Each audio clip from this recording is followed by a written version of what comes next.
లాస్ట్‌గా మాట్లాడిన మాటలేంటి అసలు మీతో? లాస్ట్‌కి ఏం లేదండి. ఆ రోజు ప్రత్యూష మార్నింగ్ నేను నవగ్రహ పూజ చేయించిన. గుడికెళ్ళాము ఆ రోజు మార్నింగ్. అంటే నెక్స్ట్ డే వెళ్ళిపోతుంది కదా! అవునవును. మూవీ ఓపెనింగ్ ఉందని చెప్పేసి నవగ్రహ పూజ చేయించినాం టెంపుల్‌కెళ్ళి. నేను, బాబు, మా అన్నయ్య కూతురు అందరం కలిసిపోయి పూజ చేసి ఇంటికొచ్చేసాము. 1:32 అయింది. చపాతీ తింటామమ్మంటే చపాతీ చేసేసి ఆమెకు ఇద్దరికి మా అన్నయ్య కూతురు కూడా ప్రత్యూష లాగానే నాతో క్లోజ్‌గా ఉండేది. వాళ్ళిద్దరికి తినిపించేసి కరెక్ట్‌గా 3:30కి వెళ్ళారు ఇంట్లో నుండి. నాతోటి ఏం మాట్లాడలేదు. నేను ఒకటే చెప్పా, అమ్మ నేను లగేజ్ అంతా సదిరేస్తున్నాను. మీరు తొందరగా వెళ్ళి బ్యూటీ పార్లర్‌కి వెళ్ళి ఫేషియర్, మెడిక్యూర్, పెడిక్యూర్ అవన్నీ చేయించేసుకుని వచ్చేటప్పుడు ఫ్లైట్ టికెట్లు తీసుకొని రండి. తొందరగా వెళ్ళిపోదాం. వచ్చేసండి, చీకటి పడకుండా రండి అంటే లిఫ్ట్ దాకా వెళ్ళి నేనే సెండ్ ఆఫ్ చేశాను. నేను మా సిరికి కూడా చెప్పాను, సిరమ్మ తొందరగా రండి, మళ్ళీ రేపు మార్నింగ్ వెళ్ళాలి మనము అని చెప్పేసి, లేదత్తా తొందరగా వస్తామని బాయ్ చెప్పి పంపించాను అంతే. అదే లాస్ట్. నేను నా కూతురుని ఎక్కడ చూడడం మిస్ అయ్యారు? మీ అన్న కూతురు తినతో పాటు వెళ్ళింది కదా? బ్యూటీ పార్లర్లో అండి. బ్యూటీ పార్లర్కి వెళ్ళిన తర్వాత లోపల ప్రత్యూష ఫేషియర్ చేయించుకుంటుంది. పాప బయట కూర్చుందంట లాన్లో, ఒక విజిటర్స్ రూమ్లో కూర్చొని ఉంది. ఎవరు? సిరి. అప్పుడు సిద్ధార్థ్ వచ్చాడంట. వచ్చేసి ప్రత్యూష ఎక్కడుందంటే లోపల చేసుకుంటుందంట. నేను వచ్చానని చెప్పవా ఒకసారి అంటే లోపలికి వెళ్ళి చెప్పిందట, ఇట్లా సిద్ధార్థ్ రెడ్డి వచ్చాడంటే నాది అయిపోతుంది కూర్చోమని చెప్పాను.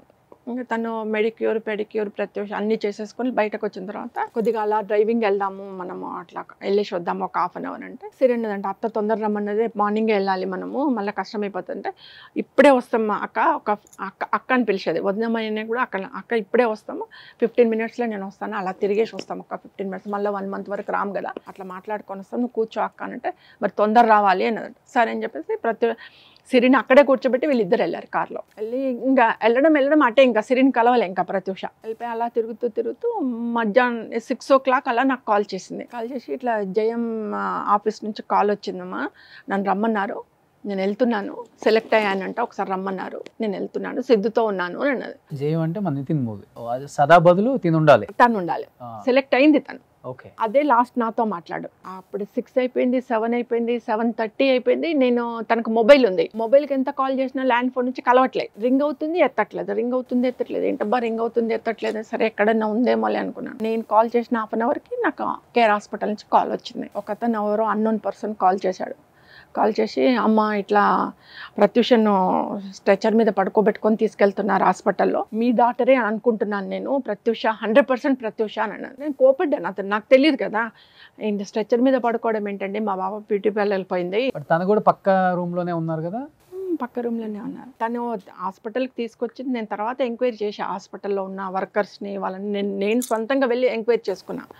వాళ్ళు ఏమన్నారంటే, కార్లో తీసుకొచ్చారమ్మా ఇద్దరు, ఒక అబ్బాయి వచ్చాడు, మీ పాప వచ్చింది, మీ పాపను ఫ్రంట్ సీట్లో కూర్చుంటే తీసి కింద, మీ పాప అప్పటికే పడిపోతుంది, తీసి కింద పడుకోబెట్టేశాడు, కింద పడుకోసి కార్ తీసుకుపోయి పక్కన పెట్టేసి వీల్ చైర్ తీసుకొచ్చాడు, ఆమెను లేపి వీల్ చైర్లో కూర్చోబెట్టాడు, మీ పాప హెడ్ ఇలా పడిపోయింది, తీసుకెళ్ళి రిసెప్షన్లో మాట్లాడాడు, రిసెప్షన్లో మాట్లాడితే పైకి ఐసీయూలో తీసుకెళ్ళమన్నారు. పాప ఆయన ఇద్దరు ఐసీయూలోకి వెళ్ళిపోయారు, ఆయన కూడా ఐసీయూలోకి వెళ్ళిపోయాడు, మళ్ళీ బయటకు రాలేదు. ఆయన ఒక రూమ్ లో పడుకున్నాడు, పాపను ఒక రూమ్ లో పడుకోబెట్టేశారు. పేరున్న పొలిటీషియన్స్ ఎంతలా చెయ్యొచ్చో తెలుసుకోవాలనుకుంటే ఇది ఒక ఉదాహరణ. నా బిడ్డ కేసు చూస్తే తెలిసిపోతుంది. బట్ ప్రత్యూష చనిపోయిన తర్వాత ఎప్పుడైనా కానీ మీరు అన్నారు కదా ఒక 2-3 సార్లు నేను కలిసాను తన్ని అని, ఎప్పుడన్నా సిద్ధార్థ్ మీతో మాట్లాడటం కానీ ఇలా జరిగింది?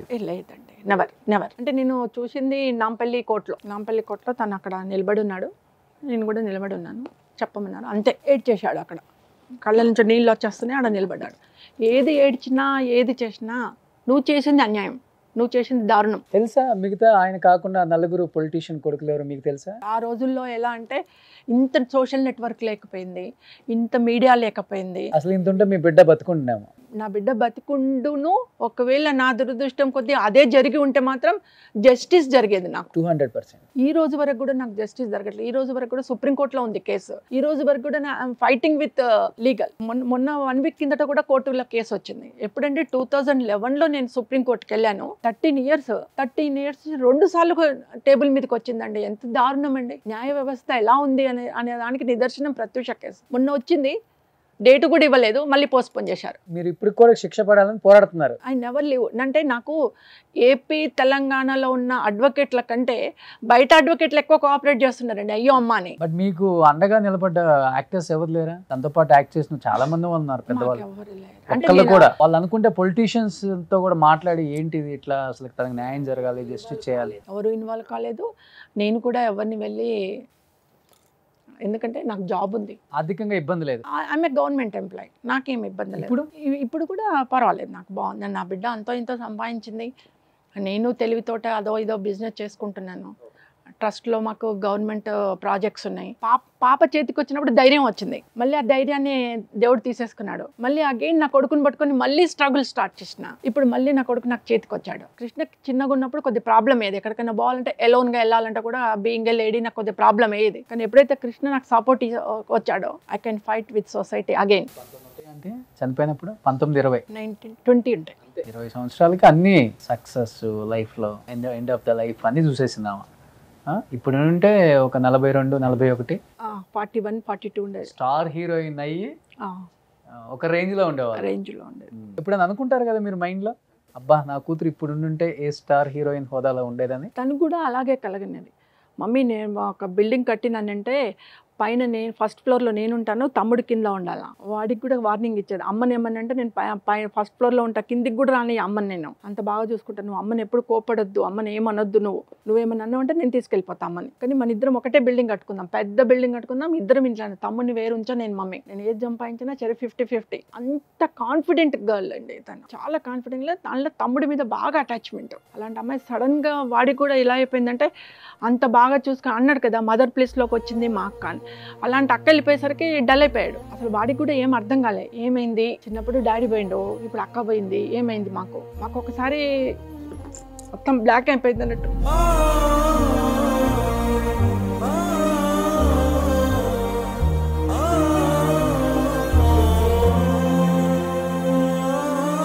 బట్ తక్కువ టైంలోనే తను చేసిన సినిమాల ద్వారా వచ్చిన రెమ్యునరేషన్తోనే మంచి ఆస్తులు అయితే కూడగట్టింది కదా. అంత పెద్దగా ఏం కూడగట్టలేదు, మా వరకు మేము ఓకే. ఎందుకంటే అప్పుడు ఆ రోజుల్లో చాలా లెస్ రెమ్యునరేషన్స్ అండి. మోహన్ బాబు గారు ఇచ్చింది 70,000 ఇది రాయుడికి. శ్రీరాములయ్య కదా మోహన్ బాబు గారిది కదా, పరిటాల రవి గారు మోహన్ బాబు గారు శ్రీరాములయ్య 35,000 ఇచ్చారు. అంటే అప్పుడప్పుడే అప్కమింగ్ కొత్త అప్పుడప్పుడే అవుతుంది కాబట్టి 5 lakhs వరకు చేరింది అంతే. 5 lakhs లాస్ట్ రెమ్యునరేషన్ తీసుకుంది. 20 years బ్యాక్ 5 lakhs అంటే పెద్ద విషయం. 22 years బ్యాక్ 5 lakhs ఉండగా చనిపోయింది. బట్ తన లేని లోటు మీరు ఎవరు ఎంత చెప్పినా కానీ అది తీర్చలేరులే కానీ, బట్ తనకి ఎంతో ఇష్టమైన ఇండస్ట్రీ సినిమా ఇండస్ట్రీ. ఇక్కడ ఏదో పెద్దగా సాధిద్దాం, పెద్ద హీరోయిన్ అవుదాం అన్న ఒక ఇష్టంతోనే వచ్చింది కాబట్టి అది కృష్ణలో చూసుకుందాం అనుకుంటున్నారు. ఇప్పుడు కష్టపడుతున్నాను, మళ్ళీ కృష్ణని నిలబెట్టాలి. ఎందుకంటే ప్రత్యూష మీద సింపతి కావచ్చు, ఒక బిడ్డను పోగొట్టుకున్న తల్లి అని చెప్పేసి నా మీద ఉన్న ఒక దయ కావచ్చు, ఏదైనా కావచ్చు. ఆ ఫీల్డ్లో మాత్రం నేను అలాగే ఉండిపోయాను. అందరితో ఇన్నేళ్ల నుంచి అందరితో టచ్ రిలేషన్ మెయింటైన్ చేస్తున్నాను. అది బికాస్ ఆఫ్ నా సెల్ఫిష్ కావచ్చు, నా కొడుకు కోసం. ఎవరైనా ఆఫర్ ఇస్తారేమో, ఎస్టాబ్లిష్ అవుతాడేమో అడుగుతున్నారా మీరే? నేను అడుగుతున్నాను, నేను ఇన్వాల్వ్ అవుతాను. మొన్న రుద్రంగి సినిమాలో కూడా ఒక చిన్న ఇన్వెస్ట్మెంట్ చేసి యాజ్ ఏ పార్ట్నర్గా కూడా వెళ్ళాను. సో అలా మెల్లిమెల్లిగా ఎంటర్ అవుతున్నాను. ఇప్పుడు కృష్ణకు మూవీ ఒకటి స్టోరీ రెడీ అయింది, ప్రీ ప్రొడక్షన్ చేస్తున్నాను. కృష్ణ కలుస్తున్నావు నువ్వు? డైరెక్టర్స్ ని కలవటం కానీ, హీరోస్ తో ప్రొడ్యూసర్స్ ని కలుస్తూ ఉంటాను. బాగున్నావు లుక్ నువ్వు కూడా. సో చెయ్యాలి అంటే ఓన్లీ హీరోగా పెట్టుకున్నావా, లేకపోతే మంచి రోల్ ఏదొచ్చినా పర్వాలేదు? మంచి రోల్ ఏదైనా హీరోగా అని చెప్పి ఇట్లా మనం కట్ ఆఫ్ మార్కే పెట్టుకోలేదు. మంచి ఏదైనా గుర్తింపు వచ్చిన రోల్ ఏదైనా పర్వాలేదు, ఖచ్చితంగా. లుక్ కూడా బాగుంది. కృష్ణ కష్టపడుతున్నావు, అక్క ఇండస్ట్రీలో ఏదైతే అనుకుందో అది నేను సాధించాలనుకుంటున్నావు కాబట్టి. సో మంచి మంచి డైరెక్టర్స్, కొత్త డైరెక్టర్స్, ఓటీటీ అన్నీ వచ్చినాయి, చాలా ప్లాట్ఫామ్స్ వచ్చినాయి. నువ్వు ఒకసారి ప్రయత్నిస్తే డెఫినెట్గా మంచి అవకాశాలు అయితే నీకు వస్తాయి. చాలా మంది ఈ ఇంటర్వ్యూ చూసిన డైరెక్టర్స్ కానీ, ప్రొడ్యూసర్స్ కానీ, హీరోస్ కానీ, ప్రత్యూష బ్రదర్ వస్తున్నాడు ఇండస్ట్రీకి, మనం ఎందుకు తీసుకోకూడదు, మనం ఎందుకు ఆఫర్ అయ్యకూడదు అనుకుంటారు. కాబట్టి నువ్వు కూడా ట్రై చెయ్యి, పోయేదేం లేదు. So thank you so much aunty ఈ షోకి వచ్చినందుకు. సో థ్యాంక్ యూ ప్రతీష గారు. Thank you so much. Suman టీవీలో మీ పర్సనల్ అండ్ బిజినెస్ ప్రమోషన్స్ కోసం కింది నెంబర్కి కాంటాక్ట్ చేయండి.